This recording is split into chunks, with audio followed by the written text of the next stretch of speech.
በስመ አብ ወወልድ ወመንፈስ ቅዱስ አሐዱ አምላክ አሜን። በክርስቶስ ክርስቲያን በወልድ ውሉድ በመንፈስ ቅዱስ መንፈሳን እየተባላችሁ አንድም እየተሰኛችሁ የእመቤታችን የቅድስት ድንግል ማርያም የአስራት ልጆች የቅዱሳን የጻድቃን የሰማዕታት ወዳጆች እንደምን ሰነበታችሁ? እንደምን እዚህ ሰዓት ደረሳችሁ? እዚህ ቀን እዚህ ሰዓት ላደረሰን ለሉ እግዚአብሔር ስሙ የተመሰገነ። ውድ አድማጮቻችን እንግዲህ በአብይ ሳምንት አምስተኛው ሳምንት ላይ እንገኛለን ማለት ነው። ቅዱስ ያሬድ ከሰየማቸው ሳምንታቶች ውስጥ መካከል አንደኛው ደብረ ዘይት ነው። እንግዲህ ውድ አድማጮቻችን እናንተም ስለ ደብረ ዘይት ያላችሁ ሀሳብ ኮሜንት ላይ ጻፍ አድርጉልን። እናንተም ኮሜንት እናቀርባለን ማለት ነው። እንግዲህ እኛ ለዛሬ ይዘንላችሁ መጣው ፕሮግራም እንግዲህ በቤተክርስቲያን አስተምሮ አምስተኛው ሳምንት ደብረ ዘይት ይባላል። ደብረ ዘይት እንግዲህ በኢየሩሳሌም የሚገኝ ከፍተኛ ተራራ ቦታ ነው ማለት ነው። እንግዲህ ጌታችንና መድኃኒታችን ኢየሱስ ክርስቶስ ሐዋርያ ሲጠይቁት የአንተ መምጫ ጊዜና ምልክቱ ምንድነው ብለው ጠይቀውት ነበረ። እሱም እንግዲህ የኔ መምጫ ምልክቱ አለ ሲያስተምራቸው የኔ መምጫ ምልክቱ አለ ፍቅር ትቀዘቅዛለች ብሏል። ፍቅር ትቀዘቅዛለች ፍቅር ትቀዘቅዛለች። እርስ በርሳችሁ አትተማመኑ። እርስ በራሱ ይጣላል ማለት ነው። እንግዲህ ይህንን ታሪክ የምናገኘው እንግዲህ ወንጌላዊ ማቴዎስ በጻፈልን በምዕራፍ 24 ከቁጥር 1 ጀምሮ ያለውን እናገኛለን ማለት ነው። እንግዲህ ጌታችን መድኃኒታችን ኢየሱስ ክርስቶስ ለሐዋርያት በጠየቁት መሰረት እሱ ሲመልስላቸው ምን ይከራ መከራ ይነሳል፣ መሬት መንቀጥቀጥ ይነሳል። ዳግም ምጽአቱ ምን የሚልበት ነው? ዳግም ምጽአቱ በደብረ ዘይት ተራራ እንደሚሆን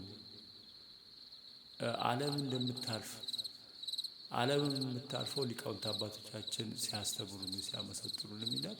መጋቢት 29 በተፈጠረችበት ዕለት መጋቢት 29 በዘመነ ዮሐንስ ከሌሊቱ 9 ሰዓት በሰንበተ ክርስቲያን ዓለም ታልፋለች ማለት ነው ብለው አባቶቻችን ምን ይላሉ ማለት ነው?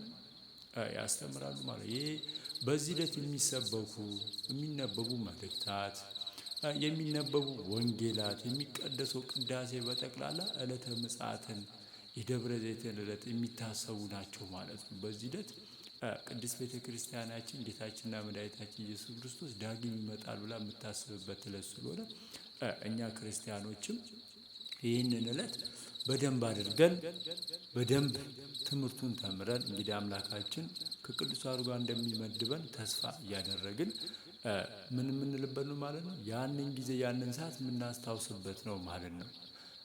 መልካም ከሰራን ገነት የምንገባበት እንግዲህ በዚህ ምድር ላይ ተወፈንቷችንን አሳልፈን ዕረፍተ ሥጋ ስትመጣ ስናልፍ ወደ ሲኦል የምንገባበት ነው ማለት ነው። የፍርድ ሰዓት ነው ማለት ነው። እንግዲህ ለሐዋርያት ጌታችን ሲያስተምር ፍቅር ትቀንሳለች፣ መሬት መንቀጥቀጥ ይመጣል፣ ቸነፈር ረሃብ ይመጣል፣ ፍቅር በመላችሁ ትቀዘቅዛለች፣ ሐሰተኞች ክርስቶስ ይነሳሉ ብሎ ምን ብሏል ማለት ነው? ለሐዋርያት አስተምሯቸዋል ማለት ነው። እንግዲህ ደብረ ዘይት አምስተኛው ሳምንት ቅድስት ቤተ ክርስቲያናችን ይህንን ሳምንት ጌታ ይመጣል ብላ ጌታ ሲመጣ ደግሞ ዝም ብሎ አይመጣም።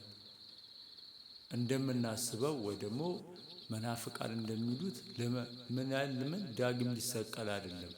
ተሰቅሎ ሄዶ ዳግም ለፍርድ የሚመጣበት ሰዓት ነው ማለት ነው። ቅዱሳን መላእክትን አስከትሎ እመቤታችንን አስከትሎ ቅዱሳን ሁሉ አስከትሎ ለፍርድ የሚመጣበት ነው ማለት ነው። ስለዚህ ያንን ሰዓት ቅድስት ቤተ ክርስቲያን በተለያየ ትምህርቶች በተለያየ መዝሙሮች ማህሌት በመቆም ምን ትላለች ማለት ነው? ታስተምራለች፣ ትናገራለች፣ ታመሰጥረዋለች ማለት ነው። ሊቃውንት አባቶቻችን እያመሰጥሩ ያንን ቃል ምን ይሉታል ማለት ነው? ለእኛ ለምእመናን ለልጆቻቸው ያስተምሩናል ወይ ደግሞ ያስገነዝቡናል ማለት ነው። እንግዲህ እኛም ከጌታችን መድኃኒታችን በቸርነቱ ገነት እንድንወርስ ያደርገን። እንግዲህ እንደዚያ እያልን ስለ ደብረ ዘይት ያዘጋጀንላችሁ ፕሮግራም ይህንን ይመስላል። ስላዳመጣችሁን እናመሰግናለን። ወስብሐት ለእግዚአብሔር።